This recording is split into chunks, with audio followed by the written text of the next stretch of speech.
अस्सलाम वालेकुम नाज़रीन, आदाब। आप देख रहे हैं अहमद फरहाद ऑफिशियल और मैं हूं अहमद फरहाद। सबसे पहले तो आप तमाम अहबाब का मैं शुक्रगुजार हूं कि इस नए सफ़र में भी आप मेरे साथ हैं, आपने चैनल को सब्सक्राइब किया। मुझे उम्मीद है कि हम पाकिस्तान में आइन, कानून, बुनियादी इंसानी हुकूक और जमहूरियत की बालादस्ती के लिए मिलकर चलते रहेंगे और मिलकर आवाज़ उठाते रहेंगे। दोस्तों, आज की ये वीडियो मैं बड़ी एमरजेंसी में बना रहा हूँ। मैं सफ़र के दौरान कहीं रुक कर ये वीडियो बना रहा हूँ क्योंकि इस वीडियो का बनाना बड़ा ज़रूरी था। इस वक्त पाकिस्तान के अंदर एक बड़े अहम केस से मुतालिक है और वो केस है सोहराब बरकत केस। ये बिल्कुल उसी तरह मज़ा का खेज केस है जैसे पाकिस्तान में जमहूरी आवाज़ों को दबाने के लिए या सियासी आवाज़ों को दबाने के लिए या इंसानी हुकूक की आवाज़ों को दबाने के लिए बहुत सारे बोगस और फेक केसेस बनाए गए हैं। तो बिल्कुल वैसा ही एक केस है। सोहराब बरकत केस में आप सब लोग जानते होंगे कि उन्हें गुज़श्ता रोज़ यानी 27 की सुबह और 26 की रात को उन्हें इस्लामाबाद एयरपोर्ट से ब्राज़ील जाते हुए ऑफलोड कर दिया गया था FIA की जानिब से। और उसके बाद जब ये खबर फैली तो हर शख्स को ये उम्मीद थी कि उन्हें सुबह किसी अदालत में कानून के मुताबिक पेश किया जाएगा और उन पर जो एलिगेशंस हैं या उन पर कोई मुकदमा है या कोई FIR है उसे सामने लाया जाएगा और जो ड्यू और लीगल प्रोसेस है उसको फॉलो किया जाएगा। लेकिन हस्बे तवक्को चूँकि पाकिस्तान में ऐसी कोई रवायत रह नहीं गई तो वैसा ही हुआ कि सोहराब बरकत को कल सारा दिन कहीं पेश नहीं किया गया और शाम को फिर उनके जो वकील थे बैरिस्टर साद रसूद, उन्होंने इस्लामाबाद हाई कोर्ट के अंदर एक हफ्से बेजा की पटिशन फाइल की और जिस पर आज सुनवाई हुई और इस्लामाबाद हाई कोर्ट ने FIA को दिन 11 बजे सोहराब बरकत को पेश करने का हुक्म दिया। और जब दिन 11 बजे FIA हुकाम पेश हुए तो वो उन्होंने सोहराब बरकत को तो पेश नहीं किया लेकिन बड़ा मज़ा का खेज किस्म का एक जवाब और एक FIR वहाँ पर पेश की। और उस FIR के मुताबिक सोहराब बरकत को लाहौर में दर्ज किसी 4 माह पुरानी FIR में गिरफ्तार किया गया था और उन्हें इस्लामाबाद से लाहौर मुंतकिल किया गया था। हालांकि कानून ये कहता है कि जब भी आप किसी आदमी को अरेस्ट करते हैं तो आप पर लाजिम है और वाजिब है कि आप 24 घंटे के अंदर उसे अदालत के सामने पेश करें। और अगर आपको उसे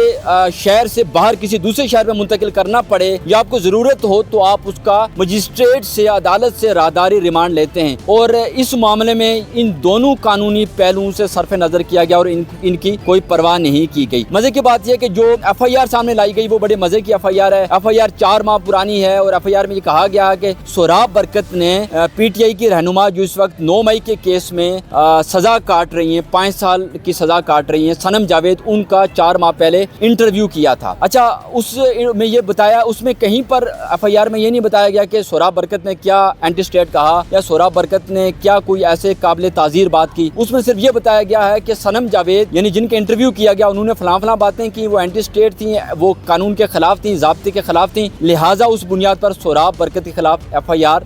वो लॉन्च की गई थी। अच्छा, मज़े की बात यह कि उसमें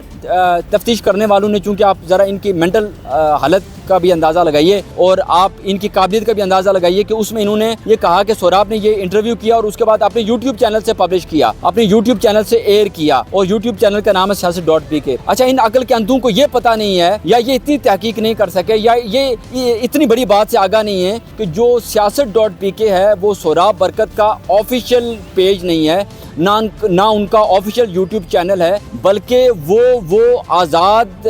एक न्यूज़ पोर्टल है, एक न्यूज़ प्लेटफॉर्म है जिस पर सोहराब बरकत काम करते हैं। सोहराब बरकत उसको ऑन नहीं करते बल्कि सोहराब बरकत वहाँ पर काम करते हैं। अच्छा, ये FIR अगर बनती और उसमें इस तरह का कोई मवाद होता तो सबसे पहले ये FIR कटनी चाहिए थी सनम जावेद के खिलाफ कि जिन्होंने ये बातें की, और उसके बाद ये FIR कटनी चाहिए थी siyaset.pk के खिलाफ। और मजे की बात यह कि इस FIR में ना तो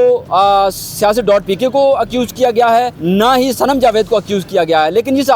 जिस बेचारे आदमी ने उसका सनम जावेद का इंटरव्यू किया उसे मुल्जिम बनाकर पेश कर दिया गया और उस पर एक ये बोगस FIR काटी गई। अब चूंकि ये FIR 4 माह पुरानी तो है नहीं, ये FIR मौके की मुनासबत से काटी गई। जरा सोहराब के बारे में जब ये बात सामने आई तो कश्मीर में बड़ा गम गुस्सा था, पाकिस्तान में बड़ा गम गुस्सा था,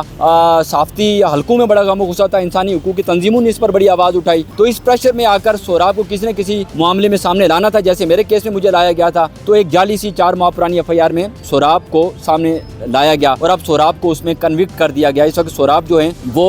لاہور کے اندر ہیں اور سوراب کے جو وکیل ہیں بیرسٹر سعد رسول صاحب، میری ان سے بات ہوئی ہے، انہوں نے بتایا کہ ان کی بھی سوراب سے بات ہوئی ہے اور انشاءاللہ وہ اس کیس کو جو ہے وہ فالو کریں گے اور اس کیس کو فائٹ کریں گے۔ سوراب کا 30 دن کا مانگا گیا تھا جسمانی ریمانڈ، لیکن عدالت نے صرف 4 دن کا ریمانڈ دیا، تو 4 دن کے بعد انشاءاللہ اس کی پیشی ہوگی اور اس پر جو لیگل پروسیجر ہے وہ آگے بڑھے گا۔ اچھا، ایک بات ناظرین ذہن میں رکھیے کہ سوراب کے ساتھ میرا بڑا ذاتی ایک تعلق ہے اور میں سوراب، چونکہ میرا تعلق بھی کشمیر سے ہے تو مجھے سارے واقعات کا پتہ ہے کہ سوراب پیچھے 2-3-4 ماہ کی صورتحال سے گزرا اور اس کے ساتھ کیا کچھ ہوا۔ سوراب کا جو بنیادی قصور تھا وہ کشمیر کے اندر جو بنیادی انسانی حقوق کی اور عوامی حقوق کی تحریک تھی، جوائنٹ عوامی ایکشن کمیٹی کی تحریک تھی، اس کو کور کرنا تھا، اس کے لیے آواز اٹھانا تھا اور اس کو ہائی لائٹ کرنا تھا، تو یہ سوراب کا بنیادی کیس تھا۔ اچھا، اس سارے واقعے کے بعد سوراب کے جو بینک اکاؤنٹس تھے وہ بند کر دیے گئے تھے، وہ بلاک کر دیے گئے تھے۔ سوراب کا جو ایزی پیسہ اکاؤنٹ تھا وہ بلاک کر دیا گیا تھا اور اس کے علاوہ سوراب کا جو پاسپورٹ تھا اسے نو فلائی لسٹ میں ڈال دیا گیا تھا، یعنی سوراب کہیں پر فلائی نہیں کر سکتے تھے، جس پر سوراب نے اسلام آباد ہائی کورٹ سے رجوع کیا تھا اور اسلام آباد ہائی کورٹ کی آرڈرز پر سوراب کا نام PNIL سے نکالا گیا تھا اور سوراب کو فلائی کرنے کی اجازت دی گئی تھی۔ اور اس اجازت کے لیے جو DGFI ہے انہوں نے باقاعدہ طور پر تحریری طور پر لکھ کر دیا تھا عدالت میں کہ سوراب پر ایسی کوئی پابندی نہیں ہے اور سوراب جو ہے وہ کسی بھی ملک کے لیے سفر کر سکتے ہیں اور ان کے پاسپورٹ پر کوئی کسی قسم کی پابندی نہیں ہے۔ اور جب سوراب کو گرفتار کیا گیا اور انہیں آف لوڈ کیا گیا تو سوراب نے وہ سارے ڈاکیومنٹس بھی عدالت میں دکھائے کہ میں نے اسلام آباد ہائی کورٹ سے یہ آرڈر لیا ہوا ہے اور DGFI کے احکامات بھی ہیں کہ مجھے نہ روکا جائے، لیکن اس کے باوجود سوراب کو آف لوڈ کیا گیا اور اس کے بعد سوراب کو جس طرح سے ایک بوگس اور ایک مذاق خیز FIR میں سامنے لایا گیا وہ آپ کے سامنے ہے۔ تو دوستو، یہ ہے پاکستان میں اس وقت عدالتوں کی صورتحال، یہ ہے پاکستان میں اس وقت آئین کی صورتحال، یہ ہے پاکستان میں اس وقت بنیادی انسانی حقوق کی صورتحال، اور یہ ہے پاکستان میں اس وقت بنیادی اقدار کی صورتحال۔ یہ بالکل ویسا ہی کیس ہے اور ویسا ہی مذاق خیز اور بوگس کیس ہے اور بڑا تھیٹریکل ٹائپ کیس ہے، جیسا آپ نے عمران خان صاحب کا کیس دیکھا، جیسے آپ نے دیگر جو سیاسی قیدی ہیں ان کے کیسز دیکھے، یا جیسے ایمان مزاری اور ہادی علی چٹھا سمیت انسانی حقوق کی دیگر جو آوازیں ہیں ان کے اوپر جو بوگس کیسز ہیں، ویسا ہی ایک کیس ہے۔ اب آج سے 4 روز بعد سوراب برکت کو عدالت میں پیش کیا جائے گا اور اگر نظام کو یہ لگا کہ سوراب برکت کو